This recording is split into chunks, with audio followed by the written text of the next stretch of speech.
ஓம் சத்குருவே சரணம். வாத்தியார் மகராஜிக்கு ஜெய்.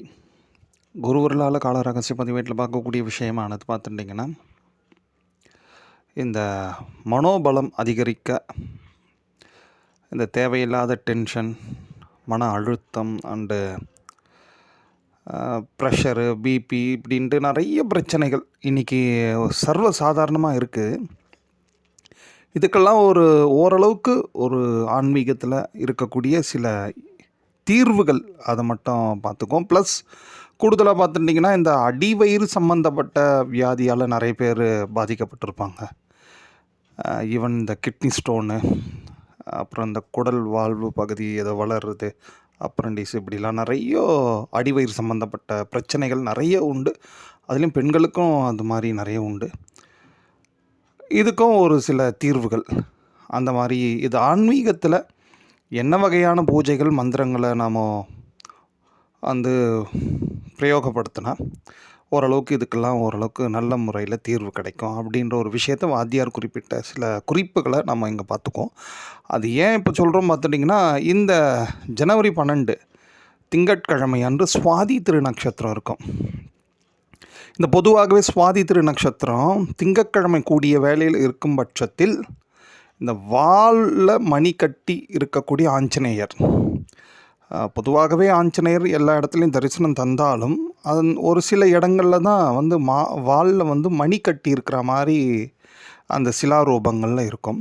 அப்படி ஒரு ஆஞ்சநேயர் நீங்கள் பார்த்து தரிசனம் பண்ணி சுவாமிக்கு ஏதேனும் துளசி உங்களால் முடிஞ்ச கைங்கரியங்கள் எல்லாம் பண்ணிவிட்டு, இந்த வாலுள்ள பிராணிகள்ன்ட்டு வாத்தியார் குறிப்பிட்டு சொல்கிறாரு. அதை என்ன முடியுமோ, அதாவது பூனை, நாய்க்குட்டி, பசுமாடு, ஈவன் என்ன விலங்குகளுக்கு உங்களால் உணவுகள் கொடுக்க முடியுமோ கொடுத்துட்டு வர்றதுனால இந்த அடிவயிறு சம்பந்தப்பட்ட பிரச்சனைகள் வந்து நிச்சயமாக அதுக்கு ஒரு நல்ல தீர்வுகள் கிடைக்கும் அப்படின்ற ஒரு விஷயத்தை வாத்தியார் இங்கே குறிப்பிட்டு சொல்கிறாங்க.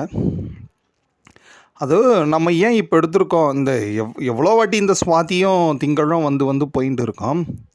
இது தேய்பிரையில் வரக்கூடிய இந்த சுவாதி திங்கள் அது ஒரு விஷயம்.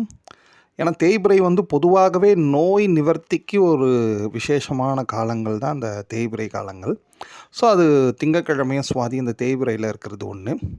ரெண்டாவது, இந்த அடிவயிறு, இந்த கிட்னி, இந்த பிரச்சனைகளுக்கெல்லாம் பொதுவாகவே ஜோதிடத்தில் என்ன குறிப்பிட்டு சொல்லுவாங்கன்னா, இந்த துலாம் ராசி இருக்கு இல்லையா, அந்த துலாம் ராசி பாதிக்கப்பட்டெடுத்து ஒருத்தரோட ஜாதகத்தில்னா அவங்களுக்கு இந்த மாதிரி கிட்னி ஸ்டோனு அந்த அடிவயிறு சம்மந்தப்பட்ட பிரச்சனை, அந்த இதுலாம் பிரச்சனையெல்லாம் நிறைய உண்டு. அந்த மூத்திர பையின்ட்டுலாம் சொல்லுவாங்க பாருங்க. அடிவயிறு சம்மந்தமாக என்னெல்லாம் இருக்கோ, இன்றைக்கி நோய்கள் இருக்கோ, அது எல்லாமே வந்து அந்த இடத்த குறிக்கக்கூடியது எது, இந்த துலாம். அதனால தான் அந்த துலாம் பாதிக்கப்பட்டுடுத்துனா துலாம் ராசி ஒருத்தங்க ஜாதகத்தில் இந்த மாதிரி சில பிரச்சனைகள் இன்றைக்கி இல்லைனாலும் என்றைக்காவது ஒரு நாள் வந்து அதை ஃபேஸ் பண்ணுவாங்க அவங்க. ஸோ இப்போ ஏன்னா அந்த துலாத்துக்கு அதிபதியாக இருக்கக்கூடிய சுக்கிர பகவான் இந்த நாளில், அதாவது இந்த ஜனவரி 12 திங்கட்கிழமை அன்னைக்கு அவர் வந்து ஒரு பெயர்ச்சியை மேற்கொள்கிறாரு. அதாவது வந்து மகரத்துக்கு போகிறாரு. ஸோ எந்த ஒரு கிரகமும் பெயர்ச்சி ஆவர்ச்சே அந்த கிரகத்துக்கு நாம் ஏதேனும் ஒரு ஸ்லோகங்களை சொல்கிறதோ, இல்லை அந்த கிரகத்தை போய் தரிசனம் பண்ணுறது, நவகிரகங்களில் இந்த மாதிரி ஏதேனும் ஒன்று பண்ணாலே அந்த கிரகத்தோட அனுகிரகம் உண்டு. பொதுவாகவே நம்ம குரு பயிற்சி, சனி பயிற்சிக்கு மட்டும்தான் இம்பார்ட்டன்ட் பண்ணணுன்ட்டு கிடையாது. வாத்தியார் சொல்கிறாரு, சந்திர பகவான் பயிற்சியும் நம்ம அதுக்குரிய ஒரு ஏதேனும் ஒரு விஷயத்தை நம்ம பண்ணுறது ரொம்ப நல்லது அப்படின்றாரு. ஸோ அதன்படி அந்த துலாத்துக்கு அதிபதியாக இருக்கக்கூடிய சுக்கிர பகவானும் இந்த திங்கக்கிழமை நாளில் வந்து பெயர்ச்சியை மேற்கொள்கிறாரு. என்னும்போது நம்ம இந்த மாதிரி வாலில் மணி கட்டிய ஆஞ்சநேயரை தரிசனம் பண்ணுறது, வால் உள்ள பிராணிகளுக்கெல்லாம் உணவு கொடுக்கறது வந்து கூடுதலாக அதோட பலன்களை வந்து நிச்சயமாக பெற்றுத்தரும். ஏன்னா அந்த அடிவயிறு, அந்த வயிற்றுக்கு கீழே இருக்கக்கூடிய தொடை சம்மந்தப்பட்ட வரைக்கும் வச்சிங்களா, அடிவயிறு சம்மந்தப்பட்ட பிரச்சனைகள் அனைத்துக்கும் ஓரளவுக்கு தீர்வுகள் உண்டு. இது ஃபஸ்ட்டு ஒன்று. நெக்ஸ்ட் ஒன்று பார்த்துட்டிங்கன்னா, எப்பொழுதுமே சுவாதி திரு நட்சத்திரத்தில் புஷ்டி நரசிம்மர் துதின்ட்டு ஒரு அற்புதமான துதி, சித்தர்கள் அருளிய துதி இது. வாத்தியார் நமக்காக எடுத்து கொடுத்துருக்கக்கூடிய துதி இது. ரொம்ப எளிமையாக ஒரு 4-5 வரி தான் இருக்கும், தமிழில் இருக்கக்கூடிய துதி இது. இது அந்த சுவாதி திரு நட்சத்திரம் அன்று எவ்வளவுக்கு எவ்வளோ முடியுமோ நாம் சொல்கிறோமோ அவ்வளவுக்கு அவ்வளவு நல்ல மனோதைரியம் மனோபலம் உண்டாகும். பொதுவாக இந்த சுவாதி நட்சத்திரம் அன்று இந்த துதியை சொல்லி நரசிம்மர் பாதத்துக்காவது சந்தன காப்பு பண்ண சொல்கிறாரு. ஏன்னா ஒரு நரசிம்மமூர்த்திக்கு முழுமையாக சந்தன காப்பு பண்ணணும் திடீர்னுன்னா அது ஒரு பெரிய கொஞ்சம் சிரமமான காரியம் அது. பட் ஆனால் அவரோட பாதம் திருப்பாதம் நரசிம்மரோட திருப்பாதம் கோயிலில் எங்கேயாவது தூண்களில் கூட இருந்தால் கூட சரி தான்.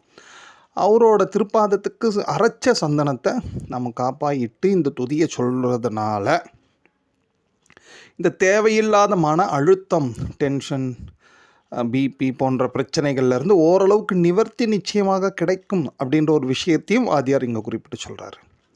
ஸோ ஒரு அற்புதமான ஒரு திருநாள் இது. நோய்களுக்கான நிவர்த்திக்கு உரிய ஒரு காலம் இது. கூடுதலாக இதில் ஒரு பெரிய விசேஷம், நம்ம ஏற்கனவே என்ன மன அழுத்தம், பிபி அண்டு அடிவயிறு சம்மந்தப்பட்ட பிரச்சனைகள் எல்லாத்தையும் பார்த்துட்டோம்.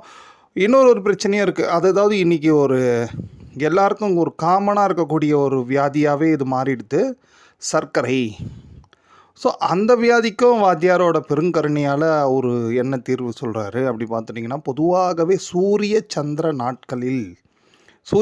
நாட்கள்னால் ஞாயிறு திங்கள், இந்த நாட்களில் அமிர்த யோகம் கூடும் வேளையில் எவ்வளவுக்கு எவ்வளோ முடியுமோ இனிப்புகள் தானம் பண்ணுறது, அப்படி இல்லைன்னா சுவாமிக்கு கரும்புச்சாறு அபிஷேகம், தேன் கலந்த பால் அபிஷேகம், இந்த மாதிரியான அபிஷேகங்கள்லாம் பண்ணுறது அதீதமாக சர்க்கரை வியாதியால் பாதிக்கப்படாமல் இருப்பதற்கு ஒரு ரெமெடி, ஒரு நிவர்த்தி கிடைக்கும்ன்றாரு. பட் ஆனால் அந்த சர்க்கரை வியாதியே நீங்கள் பார்த்துட்டிங்கன்னா பிறர் உழைப்பை நாம் எவ்வளோக்கு எவ்வளோ சுரண்டுறோமோ அப்படி எப்பா எல்லாருக்குமே இருக்குப்பா, என்னப்பா நீ இப்படி சொல்கிறேன்ட்டு நினைக்க வேண்டாம்.